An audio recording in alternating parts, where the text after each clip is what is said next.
Merhabalar arkadaşlar, kanalıma hoş geldiniz. Abone olmadıysanız eğer sağdaki abone ol yazısına tıklayarak abone olabilirsiniz. Evet, bir önceki videoda şu şekilde yapraklar yapmıştık. Yapraklar ve bir tane de çiçek yapmıştık. Şöyle.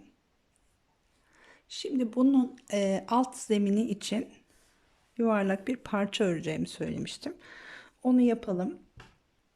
Birkaç tane daha çiçek ve yaprak yapacağız. Ama önce altı yapalım. Şimdi şöyle 8 tane zincir çekerek başlıyorum.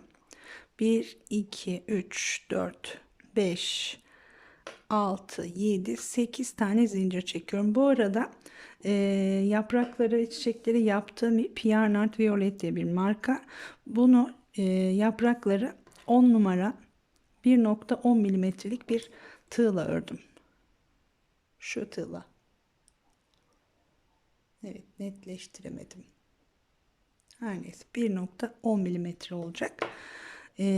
Alt zeminini oluştururken de 5 numara 1,50 milimetrelik bir tığ kullanıyorum şu anda.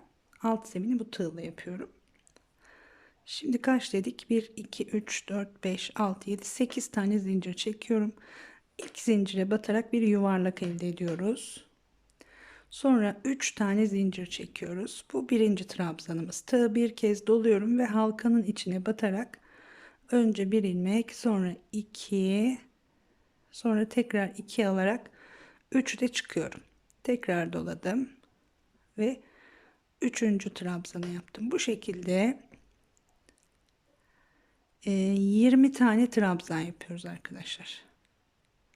Şimdi 2 4 5 oldu. 6 7 8 9 10 11 12 13 14 15 16 17 18 19 20 tane trabzanımızı yaptık. Geliyoruz, ilk çektiğimiz 3 tane zincir çekmiştik. Onun üzerine batarak şu şekilde birleştiriyoruz. Şimdi buradan 1 2 3 4 tane zincir çekiyoruz. Her bir yuvaya batarak sık iğne. 1 2 3 4 zincir. Komple bu şekilde bir file olacak. Zincirlerden oluşan bir model olacak. Sadece sıralarda zincir sayısı değişecek. 1 2 3 4.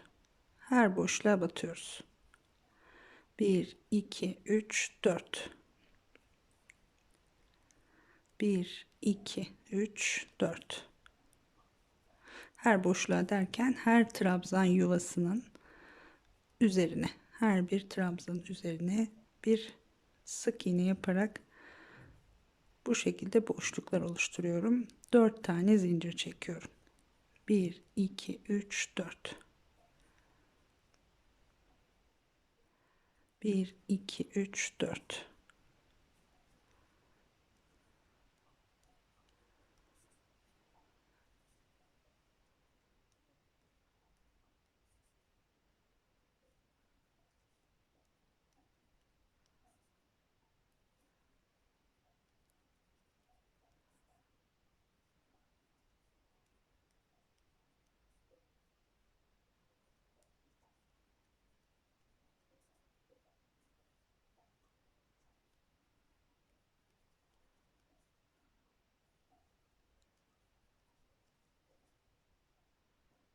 3 4. Son yuvaya geldik. Son yuvaya da batıyorum. Tekrar 1 2 3 4 zincir çekiyorum. Tam başladığımız noktaya, şuraya. Şimdi buraya batıp ipi bir sonraki boşluğun üzerine de taşıyabiliriz. şöyle de birleştirebiliriz. Burada son boşluğu yaptıktan sonra 2 tane zincir çekelim. Çizgi oluşmasın, daha düzgün diyorsan olsun derseniz 2 zincir çektim. Tam başladığımız noktaya batıyorum ve 2 defa da çekiyorum. Şimdi 2 2 boşluğun ortasında bırakmış oldum ipimi. Şimdi başlangıç noktamız burası olacak. Bir daha döndüğümüzde 1 2 3 4 zincir, tekrar 4'er zincir çekip her boşluğa batıyoruz arkadaşlar. Dediğim gibi böyle zincirlerden oluşacak model. Kaç sıra yaparız? 4 zincirli 5 sıra falan örmemiz lazım. Sonra zincir sayısı değişecek. Yok, sonra her boşluğa ikişer defa batacağız. Yine 4 zincirle öreceğiz. 1 2 3 4. Elimize göre ayarlayabileceğimiz bir model aslında. Hangi sırada ne kadar zincir çekmemiz gerektiğini model bize kendiliğinden söyleyecek. Ona göre zincir çekmemiz lazım.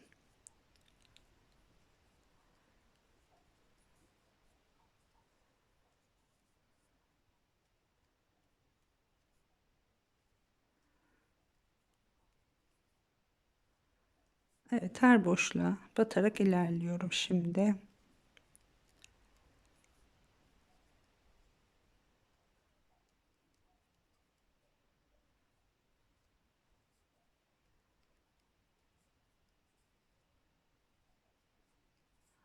Şuraya atlamayalım. Şimdi buraya geldik. Bakın, birleşme noktamız şurası.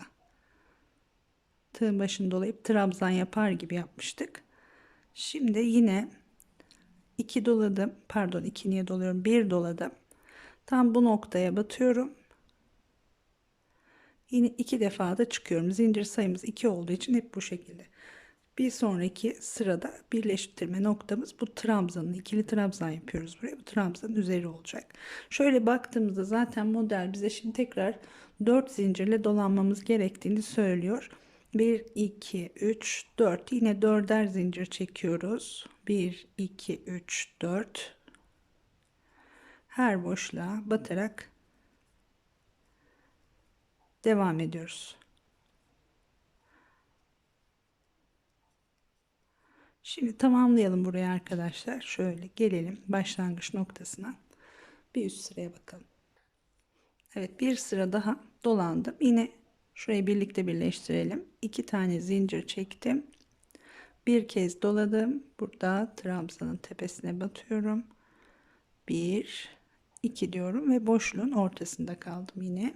Şimdi yine şöyle baktığımızda bakın, yine 4 zinciri kaldıracak burası. 1 2 3 sıra yaptık şu anda 4 zincirle. Dördüncü sırayı da yapalım. 2 3 4 zincir. Yine aynı şekilde bir sıra daha dolanalım. 1 2 3 4, 1 2 3 4. Evet, her boşluğa yine 4'er zincir çekerek buraya kadar gelelim. Evet, tekrar bir sıra dolandım. Şunları çekelim buradan. Başlangıç noktasına geldim. Yine 2 tane zincir çekiyorum. Bir kez doladım. Buradaki trabzanla yaptığımız yerin üzerine batıyoruz. 1 2 defa da çekiyoruz. Evet. Şimdi bir sıra daha 4 ile gidilebilir mi diye bakıyorum ama model kendini toparlamaya başladı. Şimdi şöyle yapalım. Buradan yine 4 zincir çekeceğiz ama her boşluğa 2 defa batıyoruz. 1 2 3 4 zincir çekiyorum. Şimdi ilk boşluğun üstündeyim. Bir sonraki boşluğa giriyorum. Bir sık iğne yapıyorum. Yapamadım. Sonra 1 2 3 4 zincir tekrar aynı boşluğa bir kez daha batıyorum. Şu şekilde 1 2 3 4 zincir, diğer boşluğa geçtik. 1 2 3 4, aynı boşluğa bir kez daha batıyoruz. 1 2 3 4, bir sonraki boşluğa geçiyoruz. 1 2 3 4 ve aynı boşluğa bir kez daha batıyoruz. Şimdi komple bütün sırayı bu şekilde dolanıyoruz. Yine dörder zincir ama her boşluğa iki kez batıyoruz. Artırmış oluyoruz boşluk sayısını. Şimdi bir sırada böyle dolanalım. Evet. Bu şekilde de sırayı tamamladık. Bakın şöyle her boşluğun içine iki defa batarak komple dolandık. Şimdi yine birleştirirken iki zincir çekiyoruz. Evet, 4 zincir çekiyoruz. Şimdi her boşluğa iki kez battık ya, şurayı da tam birleştirme noktamızdı burası. Burayı da bir boşluk olarak düşünün. Şimdi 4 zincir çektik, buraya batıyoruz. Birleştiriyoruz. Sonra iki zincir çekelim. Şurada yaptığımız trabzanın üzerine batalım ve iki defa da çekelim. Yani ilk boşluğumuzun üzerine de iki kez batmış olduk bu şekilde. Evet. Şu birleştirmeyi belki karıştırabilirsiniz. Bir sonraki sırada farklı göstereceğim. Şimdi 4 zincirli bir taban daha oluşturduk. Bunun üzerine yine 4 zincirle devam ediyoruz. 1 2 3 4. Şimdi her boşluğa bir kez batıyorum. Sık iğne yapıyorum. Ta ki elimde model 4 zinciri kaldırabilene kadar.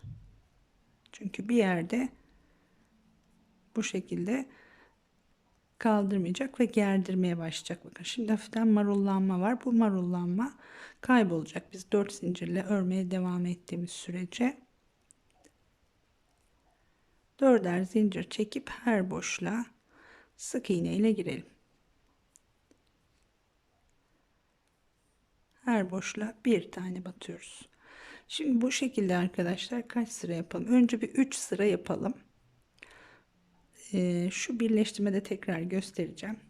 Dolanalım şimdi oraya kadar. Evet, bu sırayı da tamamladım. Her boşluğa birer tane yaptık. 4 zincirle. Şimdi şurayı normal birleştireceğim arkadaşlar. Bakın 2 zincir çekip trabzan yapar gibi birleştirmeyeceğim. 1 2 3 4 tane zincir çekip şimdi bu trabzan yaptığımız birleştirme noktasına batıyorum. Sık iğne ile birleştirdim. Şimdi hemen önümüzdeki ilk boşluğun içine giriyorum. İpimi bu şekilde taşıyorum. Bir kez daha yapabiliriz tam ortasına gelmek için. Şöyle. Şimdi birleştirme noktamız burası olacak. 1 2 3 4 zincir. Devam ediyoruz. Şimdi ikinci sırayı yapıyorum. Şu her boşluğa ikişer tane yaptıktan sonra bir sıra normal hepsine birer tane battık. Şimdi birleştirme şeklini değiştirdim. Sevmedim orayı. Bu şekilde daha rahat çalışıyorum çünkü ben de her boşluğa yine birer kez batarak bir sıra daha dolanalım. Evet, bir sırayı daha tamamladım arkadaşlar. Şimdi başlangıç noktasına geldim. 1 2 3 4 zincir çektim. Şimdi ipimizi taşıdığımız noktaya batıyoruz, tam zincirin dibine birleştiriyoruz. Şimdi tekrar hemen önümüzdeki boşluğun içine bir, bu şekilde 2 ipimi taşıyorum. Yine bakın şöyle marullandı. Şimdi 2 sıra daha 4 zincirle örelim arkadaşlar. Buradan hemen 4 zincir çekiyorum. Belki de 3 sırada kaldırır. Ama önce 2 sırayı örelim, bir bakalım. 4'er zincir çekip her boşluğa batıyoruz. Bu teknikle böyle istediğimiz büyüklükte de yapabiliriz bunu. Mesela 4'te gerdirmeye başladığı zaman alt sıradaki gibi her boşluğa ikişer defa batarak istediğimiz büyüklüğe getirebileceğimiz bir model. Ama şimdi ben dörtlüler kendini tamamladıktan sonra 6 zincire geçeceğim. Evet, bu arada bayağı ördüm. Şimdi 2 sıra daha 4'er zincirle devam edelim. Yani bu birinci sıra, bir sıra daha 4'er zincirle devam edelim. Sonra yine birlikte bakalım. Evet, şimdi 2 sıra daha 4'er zincir çekerek devam ettim. Bakıyorum şöyle, sanki bir sıra daha 4'er zincir kaldıracak model. Şimdi birleştiriyorum, yine ipi taşıdığım noktaya batarak. Evet, bir sıra daha 4'er zincirle devam edeceğim arkadaşlar. Şöyle ortaya taşıyoruz ipimizi. 1 2 3 4 diyorum. Bir sıra daha 1 2 3 4. Her boşluğa yine bir kez batarak devam ediyorum. 4 tane zincir çekerek.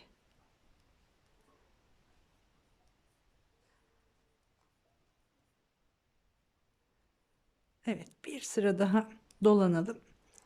Burası şimdi artırmadan sonra 1 2 3 4 5 5. sırayı yapıyoruz.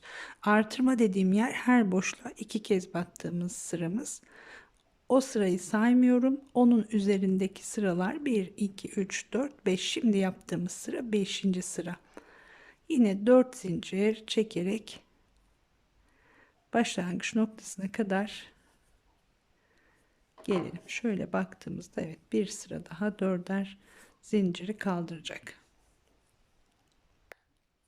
Evet, 4'er zincirle bir sırayı daha tamamladım ve birleştirdim arkadaşlar. Buradan.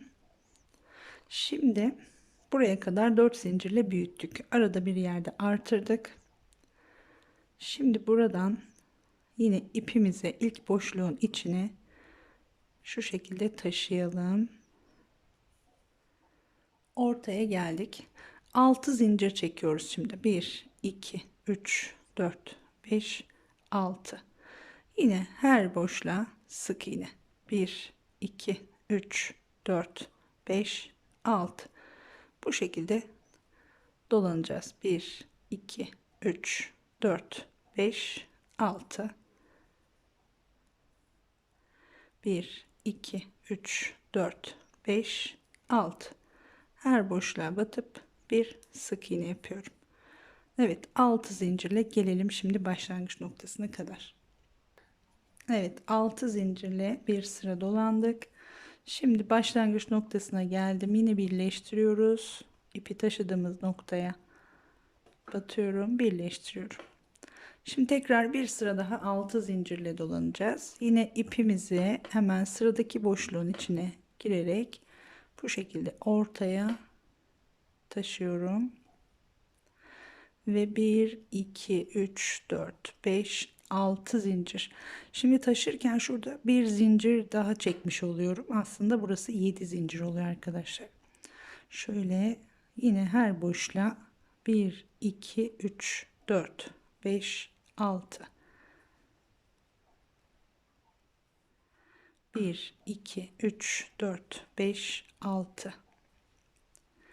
6 zincir çekerek her boşluğa yine batıyoruz. 4 5 6. 1 2 3 4 5 6. Bu sırayı da tamamlayalım. Başlangıç noktasına tekrar gelelim. Evet, yine başlangıç noktasına geldim. 6 zincirle ikinci sırayı bitirdik. Tekrar birleştirelim ve üçüncü sırayı da 6 zincirli yapalım arkadaşlar. Şimdi yine ipimizi taşıyoruz, ortaya geldik. 1 2 3 4 5 6. Yine 6 zincirle her boşluğa batarak devam ediyorum.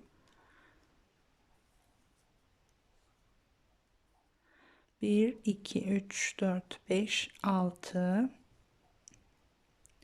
1 2 3 4 5 6. Şimdi çok sıkı zincir çekiyorsanız 6 belki 3. sırada gerdirme yaparsa, yani burada zincir sayısını kafanıza göre ayarlayabilirsiniz aslında. 3 4 5 6 tamamen zincirli bir model olacağı için çok da fazla sayısının önemi yok. 1, 2, 3, 4, 5, 6. 6 değil 7 yapabilirsiniz. Mesela 4'ten sonra 4'leri 5 yapabilirsiniz. 1, 2, 3, 4, 5, 6. Yine dolanalım. Ben videoyu uzatmayayım daha fazla. 6 zincirle yine başlangıç noktasına kadar gelelim şimdi. Evet, bir sırayı daha tamamladım. 6 zincirli 3 sıra yaptık. Şimdi dördüncü sırayı da 6 zincirle yapacağım. Yine 2, 3, 4, 5, 6 zincir çekiyoruz. Yine ipi taşıdığımız noktaya batarak birleştirelim. Pardon. Şöyle.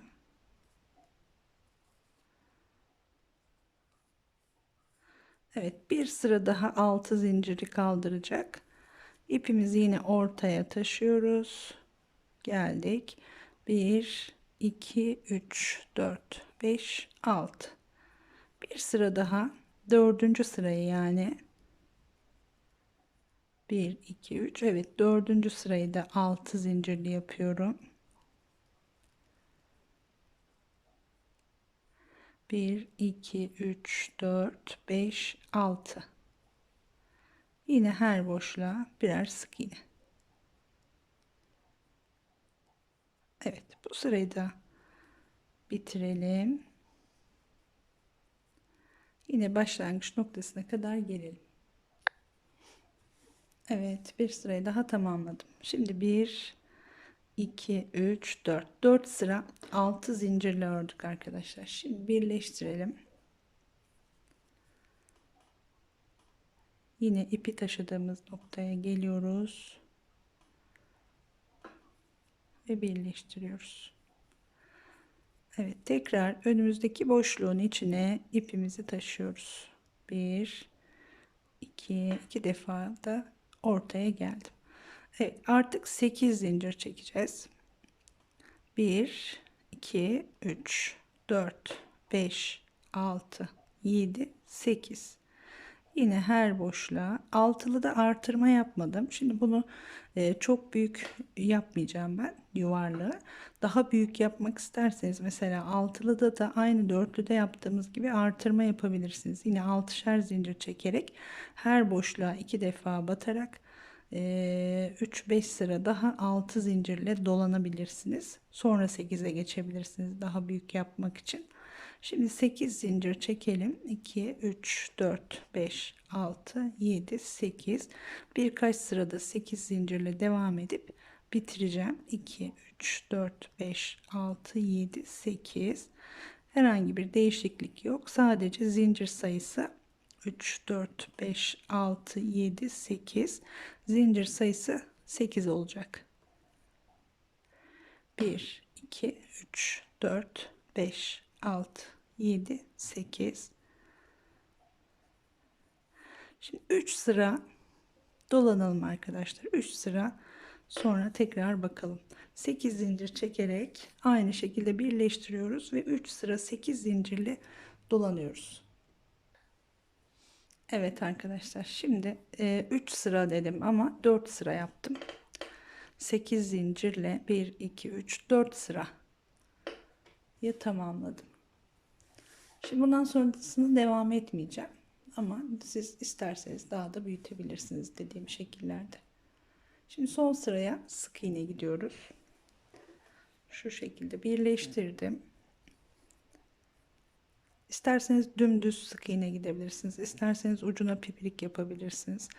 Boşluğun içine giriyorum. Şöyle 1, 2, 3. 3 tane sık iğne. 1, 2, 3 zincir. Boşluğa batarak yine kapatıyorum. Sonra 1, 2, 3, 4 zincir çekiyorum. Burada 3 çektim. Burada 4. Tekrar boşluğa batıyorum. Kapattım. 1, 2, 3 zincir. Tekrar batıyoruz. Ve pardon. 1, 2, 3 tane sık iğne de tamamlıyorum. Şimdi direkt diğerine geçiyorum. 1, 2, 3. 3 dedi. Burada 4 yapacağız arkadaşlar. 4 tane sık iğne. 1, 2, 3 zincir. Aynı boşluğa batıp kapatıyoruz. 1, 2, 3, 4 zincir. Yine aynı boşluğa batıp kapattım. 1, 2, 3 zincir. 3, 4, 3 olarak çekiyorum. Ortadaki biraz daha büyük olsun diye. Şimdi bu pipiriyi yaparken birinci sık iğne yapmış olduk. Şöyle 2 diye sayıyoruz. 3 ve 4. Şöyle baktığımızda yandaki sık iğnelerin sayısı aynı olmuş oluyor. Komple bu şekilde etrafını tamamlıyoruz. 1, 2, 3, 4 tane sık iğne. Evet, ekranım gitmiş. 1, 2, 3 zincir.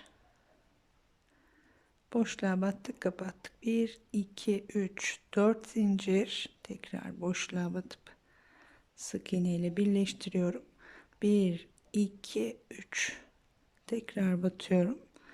1 diyorum ve devam ediyorum sık iğne yapmaya. 2, 3 ve 4. Evet, bu şekilde komple etrafını dolanacağız. 1, 2, 3, 4. 1, 2, 3 zincir. Boşluğa battık, kapattık. 1, 2, 3, 4 zincir. Tekrar boşluğa battık. Bir sık iğne yapıyoruz. Yine 3 zincir çekiyoruz. Şimdi yine bir sık iğne ile birleştirdik ve 1 dedik. 2, 3, 4. 4'e tamamladık. Şimdi bu sık iğneleri yaparken de yine marullanmamasına dikkat etmek gerekir. O yüzden 6 zincirle 4 defa dolandım etrafını. Evet. Bu şekilde kenar kısmını devam edelim başlangıç noktasına kadar. Evet, sona geldim arkadaşlar. Şimdi bütün kenarı tamamladım. İpimi henüz kesmedim. Şuradan birleştirmeyi yapalım. Son sık iğneyi yaptıktan sonra buradaki ilk sık iğnenin üzerine batarak birleştiriyorum.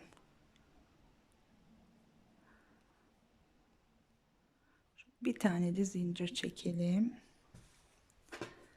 ve ipimizi kesebiliriz artık. Evet, ipimizi de keselim.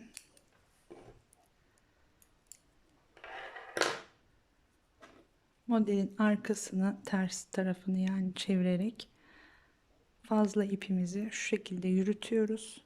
Sık iğnelerin arasından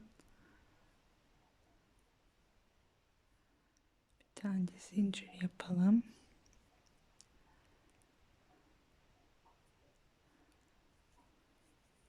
Evet.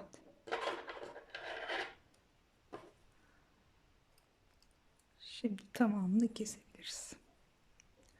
Şu ortadaki ipimizi de trabzanların arasında gizlemiştik zaten. Onu da dibinden kesiyorum. Gayet hoş bir model oldu böyle. Tabi isterseniz böyle de kullanabilirsiniz. Gayet hoş oldu. Şimdi bunun üzerine bu çiçeğimizi ve yaprağımızı monte edeceğiz. Bu tamamen tasarım size kalmış bir olay. Ben gördüğüm model bu şekildeydi. Şöyle.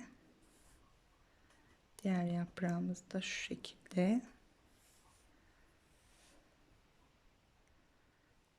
Tam karşısına yine bir tane. 3 tane köşesinde vardı. İsterseniz 3 köşeye de yapabilirsiniz.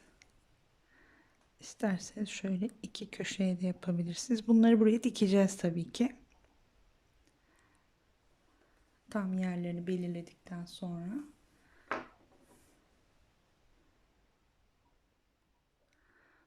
Şöyle bir toplu iğneyle sabitleyelim.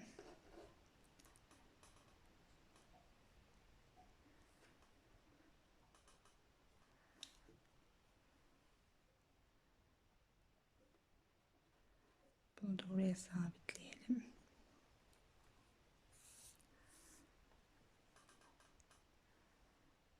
Şurada şöyle dursun. Sanırım iyi. Yani bunu yerleştirmesini istediğiniz kafanıza göre yapabilirsiniz. Nasıl istiyorsanız, nasıl hoşunuza gidiyorsa. Sade çiçekler de yapabilirsiniz. Sadece yapraklar yapabilirsiniz. Bir sürü. Biraz daha açalım bence bu arayı. Şöyle dursun. Burayı da açalım.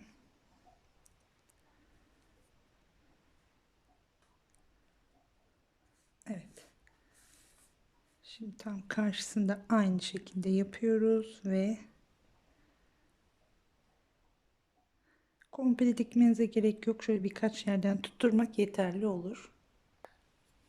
Evet, şöyle bir etamin iğnesi. Bu ip çünkü daha ince iğnelere girmez. Etamin iğnesiyle bir tane de düğüm atalım şuraya.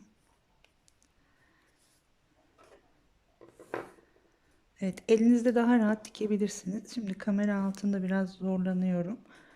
Şöyle alttan geçirelim. Aynı renkle birkaç yerden tutturacağım sadece. Alttaki zincirle birlikte aldığımızda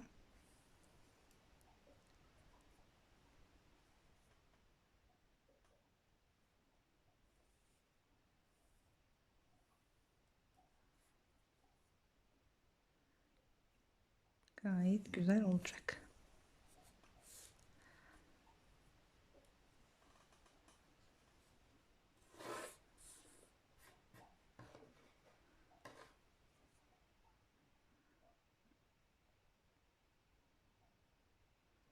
Şöyle aynı yerden batıyorum. Alttan geçiriyorum.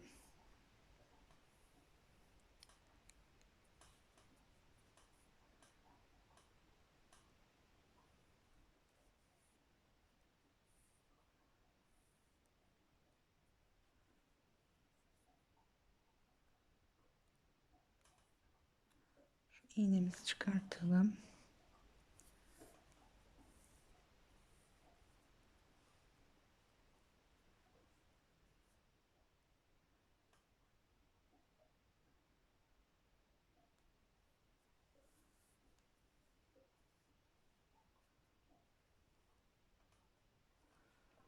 Evet.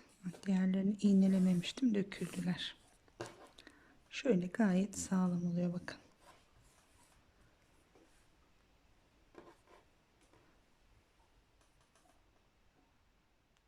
Alta geçirelim. Şimdi ipimizi de buradan şöyle sabitleyelim buraya.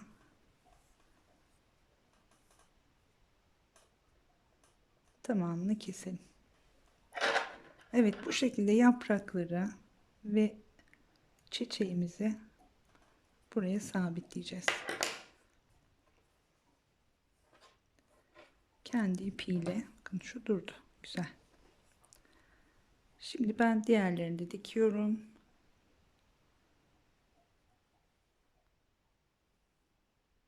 Ve dönüyorum. Elinizde çok daha rahat dikeceksiniz. Kameranın altında biraz zorlandım ben dikerken. Şimdi diğerlerini dikip dönüyorum. Evet, dikme işimiz de tamam arkadaşlar. Şöyle yakından bakalım. Alt kısımda tabi biraz görünüyor. Şöyle alttan geniş geniş alıyoruz. Çok fazla gerdirmeden. Üzerinde herhangi bir şey belli değil. Şu anda gayet güzel duruyor. Evet, bu çiçekleri istediğiniz gibi yapıp istediğiniz gibi yerleştirebilirsiniz. Gördüğüm modelde bu şekildeydi. Ben de bu şekilde yaptım. Gayet hoş oldu, beğendim. Ben umarım sizler de beğenirsiniz tabii ki. Bu alt kısmı dediğim gibi daha büyük yapabilirsiniz, daha küçük yapabilirsiniz. Çiçekleri farklı yerlere yerleştirebilirsiniz. birçok varyasyon yapılabilir üzerinde. Evet, şimdilik bu kadar diyorum. Umarım beğenmişsinizdir. Beğenip beğenmediğinizi lütfen yorumlarda yazarsanız çok sevinirim. Şimdilik hoşça kalın. Daha güzellerinde görüşmek üzere.